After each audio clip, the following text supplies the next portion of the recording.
The very lowest is the people that we call insects, that have only just come out and they haven't had very much mileage. And then the next category up is called the Ned, which somebody does who does any class of locomotive, and we call those the new engine desperados. The final category of bashers is what we call the main men. Now they usually are the people who've been out the longest and have got more miles than the average basher.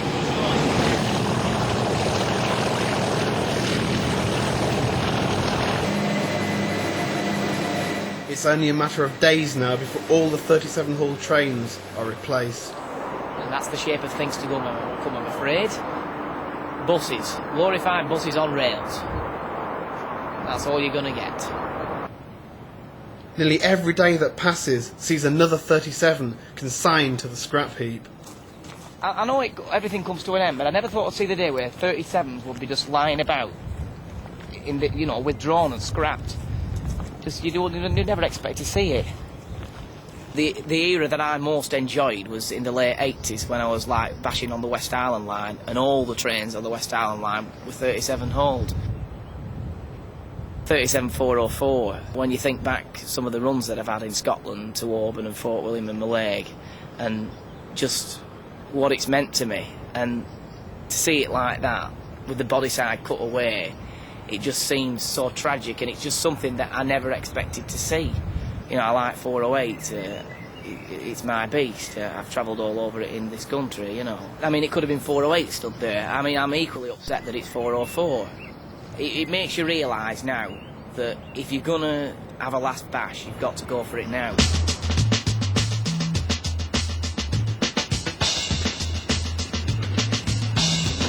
This is the East Lancs Railway, a preserved line set in the beautiful Irwell Valley, and an excellent place to save the 37 from the scrap heap. I grew up with 37s as I was a kid. Used to go up and down the line all the time with 37s, and it was just, you don't know why, but you hang at the window, and you just remember them that way. If we don't do it, if we don't sort of take the initiative to save money up and then go out and buy a loco, is the minute they shut down the last loco, that's it. They're finished. You don't get it. Nobody gets a chance to experience what we've experienced before.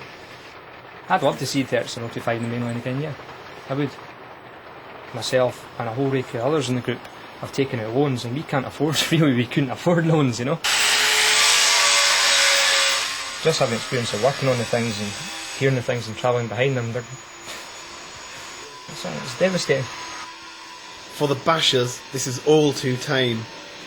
That night, on the way home from the 37 graveyard, Rishton has tracked down 37108 to Charnock Richard service station on the M6.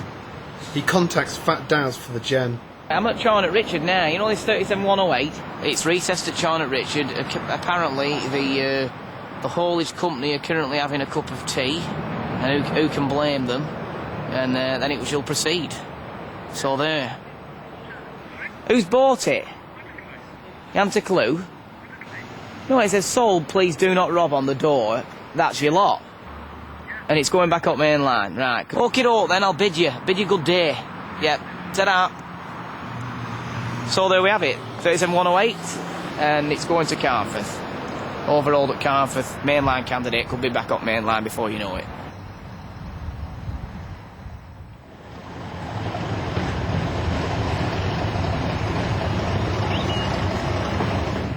To Rishton, 37408 is a very special engine, and its name, Loch Rannoch, brings with it a long association with the beautiful West Highlands. However, it is soon to be renamed Rail Magazine. If an engine's got a name, it should stay that name. It shouldn't be chopped and changed just for whatever reason. But usually, in this case, for commercial reasons, it's wrong. It shouldn't happen. On a day out at the East Lancs Railway, Rishton bumps into Pip Dunn from Rail Magazine.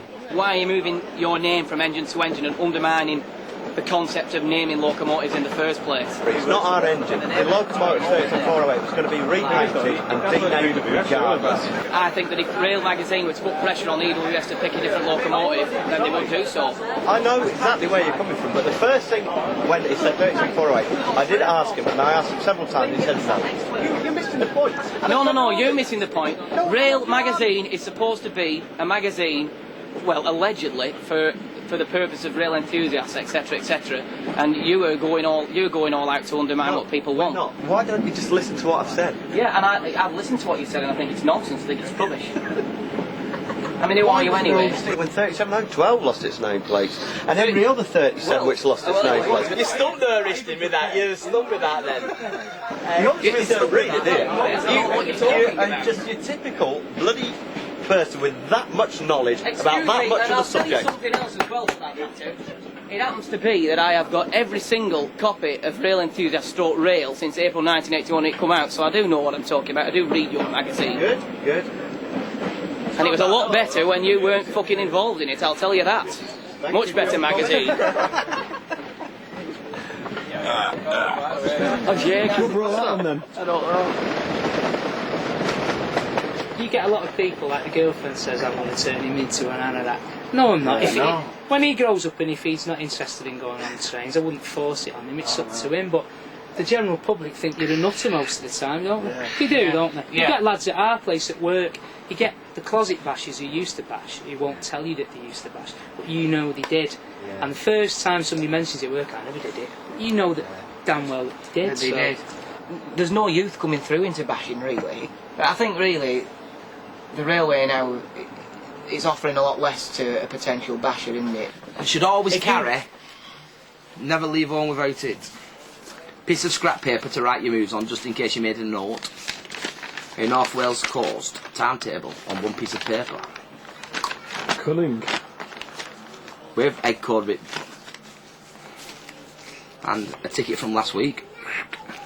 A girl's telephone number in Leeds, so if you ever see that, Lindsay, I still love you. No. Yeah, I do. Yeah, I'm only joking.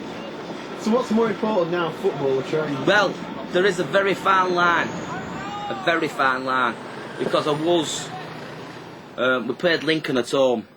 And 37087, which is now scrapped, went to Bangor and back. And I had to get up extremely early, and I went and did that, and then went football.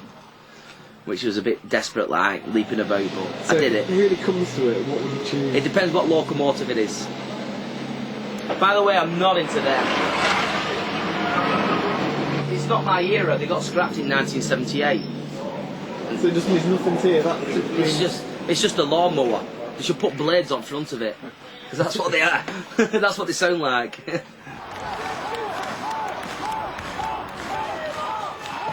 When it got to like 1990, I found that I had free Sundays, and it was like what to do on a Sunday. And I'm probably as obsessive with rugby league now as I have been with trains, and I think it's really the nature of being a basher that makes you that way. So I've got to like go to every ground, I've got to go to every game.